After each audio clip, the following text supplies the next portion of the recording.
Alright guys, welcome to another video, Western Sharpies RC. Glad you could join me. I know it's been a while since I've uploaded a video.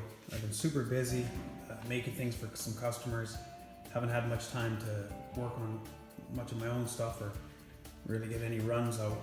But anyway, I thought I'd make a little video here and share with you guys some of the things I've been working on, some pretty cool things. Some new things as well. I'll eventually get around to putting on my Facebook page. Most of it will be for sale.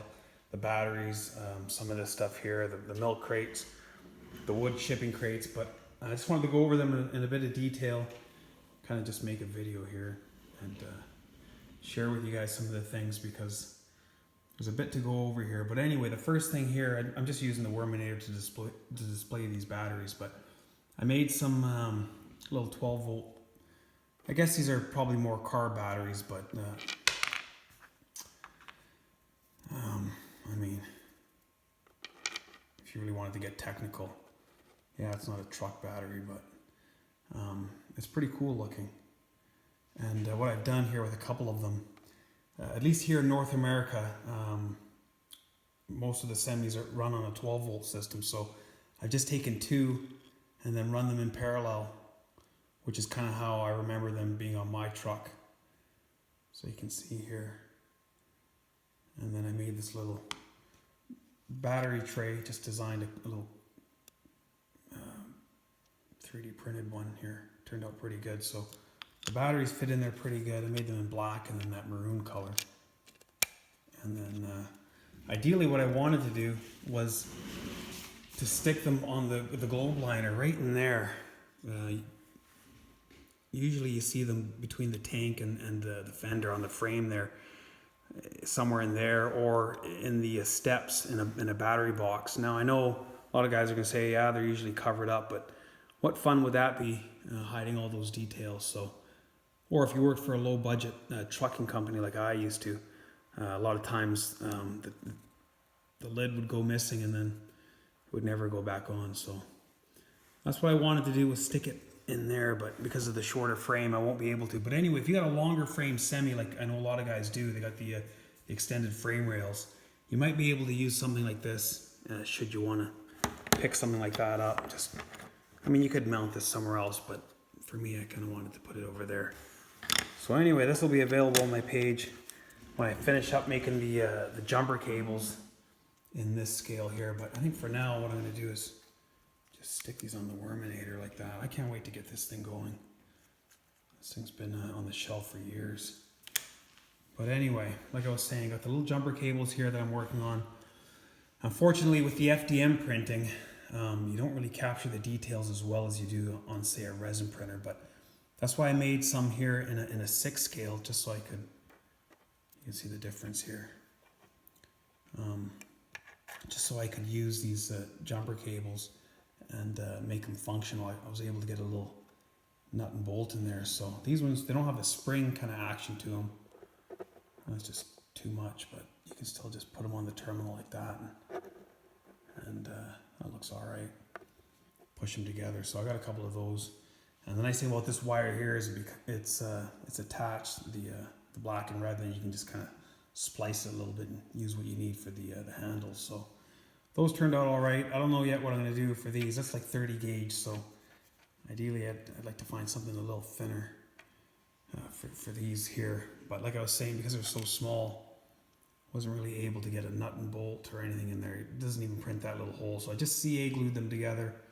And unfortunately, you won't be able to use them on the terminals. But, I mean, they can go in your RC garage or in your toolbox or in the truck, or, you know, you can put them somewhere. So I don't know yet how I'm going to offer them. That's why I'm still kind of working on that. But I think I'll come up with a few different options. If you want, for a fraction of the price, you can just take them 3D printed like that and then put your own little labels on them. I know a lot of the semi batteries are the Group 31s, not these die-hard ones, but it's kind of hard to get an image for a little label, and this one was the best one, and it turned out pretty good. So yeah, got them in the maroon and then the black and then the little tray there. And I'd probably glue those down there so they're not bouncing around, but I did put a little lip, if you could see that right on the edge there so they don't fly out. But anyway, so that's the batteries.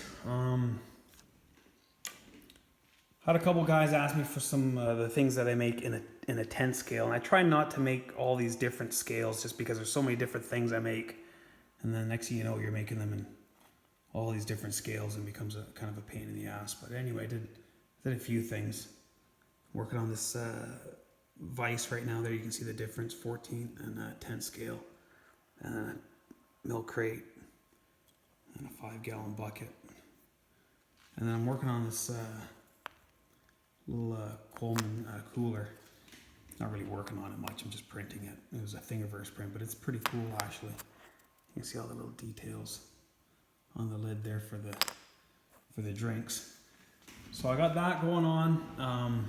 The video's getting a little bit long, but I want to include all this stuff here just to show you guys. Another guy wanted some multicolored milk crates on a chipboard. So I went ahead and made this, and then I put little milk jugs on the top, just the top layer, and they didn't get labels because it's just getting ridiculous. But anyway, that turned out pretty good. They're all weathered up, and they got the shrink wrap on there. Barely any shrink wrap, which is kind of how you sometimes see them. So I got a couple different ones that I'm working on. I got to get some different colors printed up here, but that's that. And then the wood crates, I had a customer want a couple of wood crates, so I made a couple for myself. I made this big giant one, like a wood shipping crate you usually see. I don't know where you see them, on the back of semis, but just random labels, and I got some rubber stamps that kicking around that look pretty good. And then the pinstripe tape for the banding. They are a lot nicer in person. I'm telling you, this video doesn't do it any justice. Just being able to touch them, and you know, I know it might sound kind of weird, but you can even smell the wood, which is kind of cool. So anyway, that's a pretty cool looking load. So what I'll do is I'll put the camera down, and I'll show you how easy it is to use these 3D printed winch straps that I make as well. Links down below in the description if you're looking for any of this stuff. I haven't got around to posting some of the prices, but just leave me a message, and then I'll get back to you with prices and custom work and all that. But those are pretty cool, I'd say. I like those wood crates. So I'll strap them down in a second. I just want to show you guys lastly here these leg tanks. I've been working on these as well. I still haven't got around to figuring out the little pump system. It's kind of driving me nuts. It's a lot harder than I thought to get. There's a little fountain pump in there, and I got to find a way to somehow power it and then get this silicone hose through there and then out the other end and then into the tank, somehow pumping water, and then even around this reel here, which is just becoming, like I said, a pain in the ass. Trying to make it look good and function at the same time. But anyway, I'll eventually get around. I'll do another video on these leg tanks, but I made one in 1/24 too. Little baby tank. And I assembled it and everything, painted it, and that's where all the labor is in the painting and the filling and the sanding and assembly and all that. But I do ideally want to offer it like this, maybe just the pieces or kind of semi put together. But you see here the difference. Hopefully, I know there's a lot of shadows in here. But you can kind of see the layer lines and all that. So with a lot of filling, I use that high build primer out of the Canon. It works really good. It depends on how much work you put into it. You can fill sand over and over and over, and then you get a nice smooth finish, which is what you'd see on one of these tanks.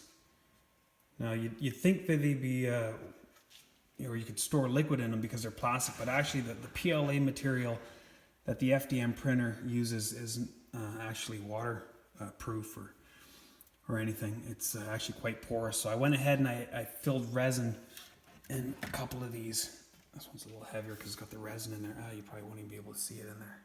Nope. But anyway, it's got resin in there, and this one here I went ahead and made a little ladder for it. So I'll get around to posting an album for these. This one here is a flat black, and then I just kind of left the frame and then the all the other little bits in the PLA finish, so it has a little bit of contrast. So I'll get around to finishing this thing off eventually, and that's it. That's pretty much it, guys. I'll put the camera down and just show you how I strap those things on, and that's it for this one. Hopefully it inspired you to maybe make some of this stuff yourself, or just get excited about the hobby. Like I said, there's a link in the description to my page. If you're interested in picking some of this stuff up, leave me a message over there. Other than that, guys, thanks for watching, and see you in the next video.